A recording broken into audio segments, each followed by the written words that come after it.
நாங்க வந்து உத்தண்டியில வாழ்ந்துட்டு இருக்கோம் சார். என்னோட பேர் வந்து பவானி வெங்கடேஷன். நாங்க வந்து இந்த தண்ணிக்காக தான் ஊர் பொதுமக்கள் சார்பா தான் நாங்க இங்க போராடிட்டு இருக்கோம். எல்லார்கிட்டயும் எல்லா அதிகாரிகிட்டயும் எங்க சார்பா மனு நாங்க கொடுத்துட்டு தான் இருக்கோம். ஊரோட எல்லாரோட கையெழுத்தையும் போட்டு தான் நாங்க முதலமைச்சர் வரைக்கும் நாங்க மனுவை கொடுத்துருக்கோம். அதுக்குண்டான ரிப்போர்ட்டும் வந்து எங்களுக்கு அந்த போஸ்டர்ல அமைச்சது எங்களுக்கு ரிப்ளையும் பண்ணியிருக்காங்க. இப்போ எம்டி கிட்டக்க எம்டி பெர்மிஷன் வரலன்னு இதை தான் சொல்லிட்டு இருக்காங்க. ஆனா எம்டி கிட்டையும் ஒரு ஆள் சார்பா நாங்க கொடுத்தமிச்சு ஊர் பொதுமக்கள் சார்பா கொடுத்து அவரும் அக்செப்ட் பண்ணியிருக்காரு. ஆனா அவர் சொன்ன ஒரு வார்த்தை வந்து இது வரைக்கும் உத்தண்டியில இந்த பிரச்சனை இருக்குன்றது நீங்க சொல்லிதான் எங்களுக்கு தெரியும் அப்படின்னு எம்டி சாரும் சொல்லியிருக்காரு. அப்ப நாங்க எம்எல்ஏ அண்ணங்கிட்டையும் நாங்க பேசிட்டோம். அவரு நாங்க முயற்சி எடுக்கிறோம்னு சொன்னாரு. அவர் சொல்லி ஒரு வாரம் ரெகுலரா தண்ணி வந்துட்டு இருந்தது. அதுக்கப்புறம் ஒரு நாள் விட்டு ஒரு நாள் வர ஆரம்பிச்சது. அந்த ஒரு நாள் விட்டு ஒரு நாள் வருன்ற போது கரெக்டா அந்த தண்ணி வர நேரம் கரண்ட் ஆஃப் ஆகுது. அதுக்கப்புறம் தண்ணி வரல. மேடு இருக்கிற சைட்ல தண்ணி வருது, தண்ணி வரல. பல்ல இருக்கிற சைட்ல தண்ணி வருது.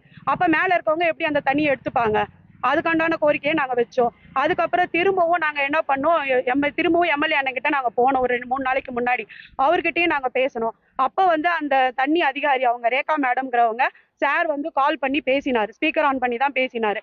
அப்ப பேசும்போது அவங்க சொன்னது, நாங்க இல்லீகலா தான் இந்த தண்ணியை நாங்க விடுறோம், சட்டவிரோதமா தான் நாங்க தண்ணியை விடுறோம், இந்த தண்ணி விடுறதுக்கு எங்களுக்கு பெர்மிஷனே கிடையாது, நாங்க விட மாட்டோம் அப்படின்ட்டு அவர் அண்ணங்கிட்டே அவங்க சொல்லிட்டாங்க. சரி, இதுக்கப்புறமும் நாங்க என்ன பண்றதுன்னு தெரியாம திடீர்னு ஒரு 1/4 மணி நேரத்துல இன்ஸ்டால பார்த்துதான் நாங்க வந்து வாட்டர் டேங்குக்கு பஸ் ஸ்டாண்ட் திறக்கிறதுக்காக வந்திருந்தாங்க. அப்பதான் நாங்க புசி ஆனந்த் அண்ணனை போய் மினிஸ்டர் அண்ணன் போய் பார்க்கலான்ட்டு நாங்க போனோம். அப்ப உள்ள போகும்போதே எங்களுக்கு பெர்மிஷன் கொடுக்கல. இருந்தாலும் எங்களை உள்ள அலோவ் பண்ணாங்க. 3 பேர் 4 பேர் மட்டும்தான் வரணும்ட்டு நாங்க 4 பேர் வரைக்கும் தான் நாங்க போய் கொடுத்துட்டு வந்தோம். அப்ப அண்ணன் கிட்ட பேசும்போது அண்ணன் அதை ஃபுல்லா படிச்சு பார்த்தாரு. மினிஸ்டர் அண்ணன் ஃபுல்லா படிச்சு பார்த்தாரு. படிச்சு பார்த்துட்டு அந்த இடத்துல ரேகா மேடமும் வந்திருந்தாங்க. அவர் சொன்ன ஒரே வார்த்தை, நீ ரெகுலரா தண்ணி விடுமா, இந்த தண்ணியை டெஸ்ட்டுக்கு எடுக்கிற வரைக்கும் அந்த தண்ணியை டெய்லியும் விடு, 2 மணி நேரம் கண்டிப்பா நீ விடுமான்னு சொன்னாரு. அவரு சரின்னு சொன்னதுக்கு அப்புறமா தான் நாங்க அதுல இருந்து வெளியவே வந்தோம். வந்ததுக்கு அப்புறமும் தண்ணியே வரல. நாங்க போன் பண்ணி கேட்டோம். கேட்டதுக்கு அவங்க போட்ட வீடியோவும் இருக்கு, ஆடியோவும் இருக்கு, நாங்க காட்டுறோம், ஆடியோ இருக்கு. அதுல அவங்க என்ன சொல்லியிருக்காங்கன்னா, நீங்க மினிஸ்ட்ரி லெவல்ல கொண்டு போயிட்டீங்க, இதுக்கப்புறம் நாங்க வந்து தண்ணி விட மாட்டோம், நீங்க முதலமைச்சர் கிட்டவே போனாலும் நாங்க இந்த தண்ணியை விட மாட்டோம் அப்படின்ட்டு ரேகா மேடம் வந்து சொல்லியிருக்காங்க. அதுக்குண்டான ஆடியோ எல்லாமே இருக்கு, எல்லா ப்ரூஃபுமே எங்க கிட்ட இருக்கு. எம்டி மீட்டிங் கிடைக்கல, எம்டி அப்பாயின்மெண்ட் கிடைக்கல, இதெல்லாம் வரும் எப்படி சொல்றதுன்னு தெரியல. ஆனா எம்டி கிட்ட நாங்க போயாச்சு, கொடுத்தாச்சு. கொடுத்ததுக்குண்டான ப்ரூஃப் எல்லாமே நாங்க வச்சிருக்கோம். தண்ணி வேணும், தண்ணி வேணும் எங்களுக்கு. எங்களுக்கு எங்க தண்ணி தான் வேணும், எங்க நிலத்தடி தண்ணீர் தான் வேணும். அந்த தண்ணி எங்களுக்கு கொடுத்துருங்க.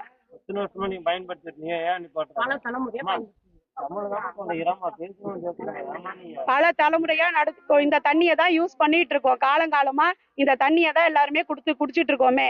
இவங்க எல்லாருமே இந்த ஊர்க்காரங்க தான், வெளியே இருந்து யாரும் வரல. அப்படியே ஒரு கொஸ்டின் என்ன வைக்கிறாங்க, நீ என்ன இப்பதானே வந்த, உனக்கு என்ன 9 மாசம் தானே தெரியும், இந்த தண்ணியை பத்தி உனக்கு என்ன தெரியும்ட்டு அதிகாரிகளே கேட்டு போயிருக்காங்க. அந்த தண்ணி நல்லா இல்ல, எல்லாருக்குமே ஸ்கின் அலர்ஜி வருது, குடிக்க நல்லா இல்ல, ஸ்மெல் வருது. அதனால ஏற்பட்ட எல்லாருமே சர்டிபிகேட் வச்சிருக்காங்க. தண்ணியால என்ன பிரச்சனை வருது அப்படிங்கிறது. எங்களுக்கு தண்ணி இருக்கும் போது எங்களுக்கு இந்த தண்ணியை விடுங்க, எங்களுக்கு அந்த தண்ணி வேண்டாம். பவானி வெங்கடேஷன்.